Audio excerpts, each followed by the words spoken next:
Terima kasih klik video ini dan jangan lupa subscribe.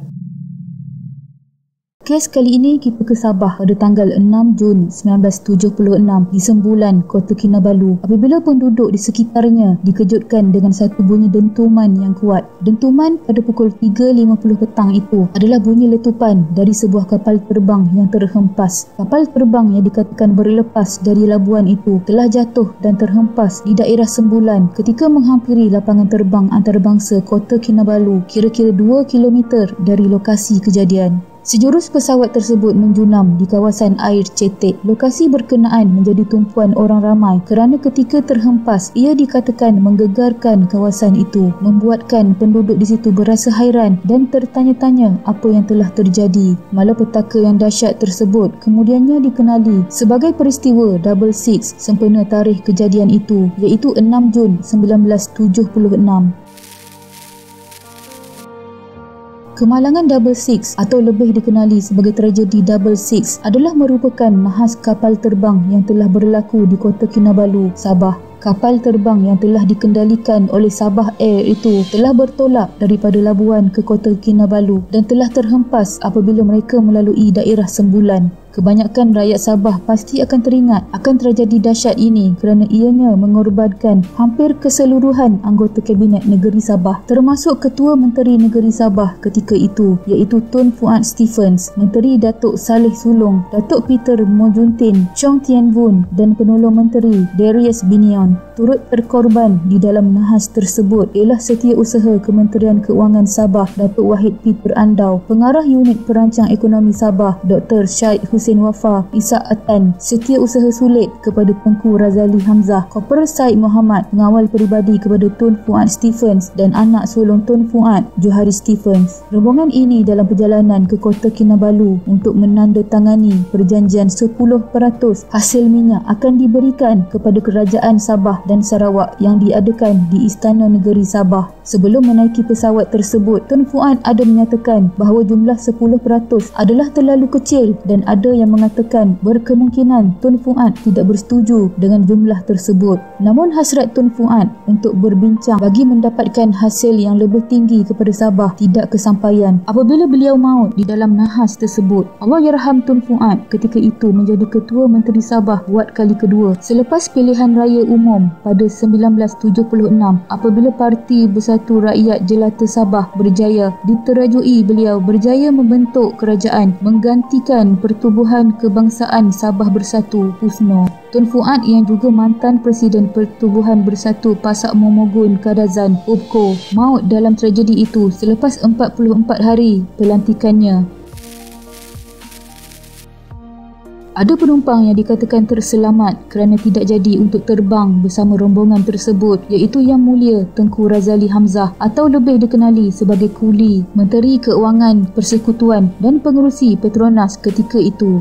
Yang Mulia Tengku Razali Hamzah yang sepatutnya menaiki kapal terbang tetapi pada saat-saat akhir telah diajak turun daripada pesawat tersebut oleh Timbalan Ketua Menteri pada masa itu iaitu Datuk Haris Muhammad Saleh, Ketua Menteri Sabah selepas kematian Tun Fuad untuk merasmikan projek ladang lembunya di Pulau Bangi, Kudat. Yang Mulia Tengku Razali Hamzah yang telah pun duduk bersama rombongan lain di dalam pesawat itu tetapi pada saat-saat akhir Datuk Haris mengajak beliau turun. Namun dakwaan itu disangkal oleh Datuk Haris Saleh dan mengatakan Yang Mulia Tengku Razali Hamzah tidak pernah dijadualkan untuk terbang bersama rombongan tersebut. Sebaliknya beliau memang akan ke Kudat untuk menghadiri majlis perasmian kandang lembu yang telah ditetapkan. Namun amat pelik bukan? Bagi seorang yang bergelar Menteri Keuangan Malaysia merangkap Pengerusi Petronas, majlis perasmian kandang lembu lebih penting dari majlis menandatangani perjanjian 10% hasil minyak yang akan diberikan kepada Sabah dan Sarawak.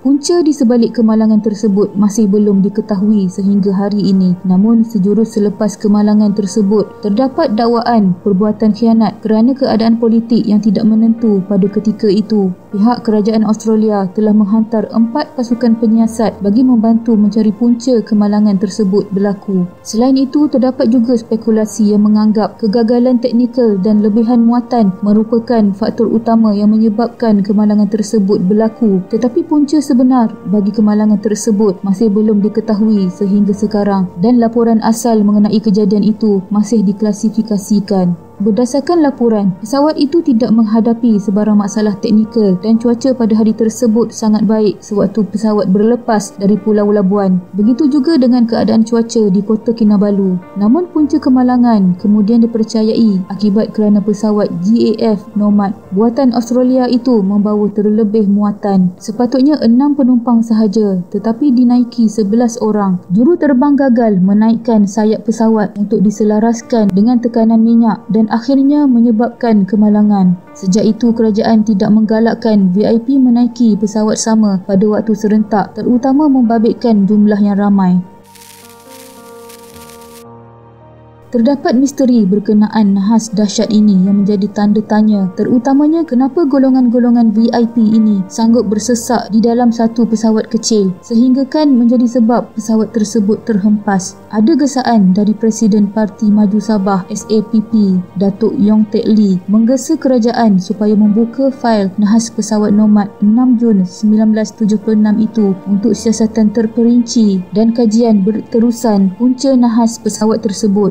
Namun gesaan itu dipersoalkan oleh Ketua Menteri Sabah Datuk Musa Aman pada ketika itu, mempersoalkan motif sebenar Presiden SAPP Datuk Yong Teck Lee dalam perkara ini kerana selama 30 tahun ahli keluarga yang terlibat dalam nahas 66 ini tidak pernah meminta supaya kes ini disiasat semula dan beliau khawatir apa yang dilakukannya oleh Datuk Yong Teck Lee itu bermotifkan politik. Dakwaan terbuka oleh Datuk Yong ini juga mendapat reaksi daripada bekas Ketua Menteri Sabah Datuk Haris Saleh, menganggap gesaan membuka semula siasatan ke atas nahas kapal Nomad itu adalah berniat jahat. Sehingga ke hari ini, kertas siasatan ke atas peristiwa yang penuh dengan misteri dan teori konspirasi ini yang terus mencetuskan pelbagai persepsi ini tidak dibuka semula. Tugu peringatan 66 adalah sebuah memorial yang terletak di Sembulan di dalam kawasan kompleks perumahan Taman Grace di Kota Kinabalu, Sabah. Ianya telah didirikan bagi mengingati tragedi kemalangan pesawat pada 6 Jun 1976 dikenali sebagai tragedi 66 yang telah meragut nyawa Ketua Menteri Pertama Sabah iaitu Tun Fuad Stephens beserta 6 menteri lain. Terdapat upacara memperingati tragedi itu yang dilakukan setiap tahun dan mengalu-alukan kehadiran orang ramai ke tugu peringatan tersebut bagi memberi penghormatan. Anak jati Sabah juga digesa menilai secara positif sumbangan pemimpin negeri itu yang terkorban dalam nahas pesawat Nomad pada 6 Jun 1976 kerana perjuangan mereka untuk Sabah. Kejadian yang mengorbankan orang yang berkepentingan dalam memajukan negeri Sabah pada waktu itu, namun tiada yang dapat menghalang apa yang telah ditetapkan oleh Allah. Sama-sama kita sedekahkan Al-Fatihah kepada mangsa yang terlibat. Sekian.